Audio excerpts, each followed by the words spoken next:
ഉച്ചയ്ക്ക് എന്ത് സ്പെഷ്യൽ ഉണ്ടാക്കണമെന്ന് ആലോചിച്ചപ്പോഴാണ് ഈ ഒരു റെസിപ്പി എന്റെ മനസ്സിലൂടെ ഓടി വന്നത് കേട്ടോ. ഇതുണ്ടാക്കാനായിട്ട് വളരെ ഈസിയാണ്, അതുപോലെ തന്നെ നല്ല ടേസ്റ്റ് ആണ് കേട്ടോ കഴിക്കാനായിട്ട്. ഒത്തിരി സവാളയൊന്നും അരിഞ്ഞ് നമ്മൾ കഷ്ടപ്പെടേണ്ട, സിമ്പിൾ ആയിട്ട് നമുക്ക് ഉണ്ടാക്കിയെടുക്കാം. ഇതിനെ പുലാവ് എന്നോ കുക്കർ മന്തി എന്നോ എന്ത് വേണമെങ്കിലും വിളിക്കാം കേട്ടോ.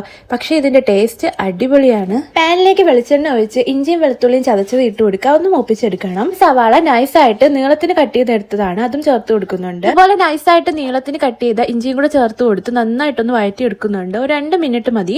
എന്നിട്ട് ഇതിലേക്ക് കഴുകി വൃത്തിയാക്കി വെച്ചേക്കുന്ന ചിക്കനും കൂടെ ചേർത്ത് കൊടുക്കാം. ഇതെല്ലാം കൂടെ നന്നായിട്ടൊന്ന് വെന്ത് വരുന്ന സമയത്ത് ഇതിലേക്ക് സാധാരണ നമ്മൾ ചിക്കൻ കറിക്കുള്ള മസാലകളെല്ലാം ചേർത്ത് കൊടുക്കുന്നുണ്ട്.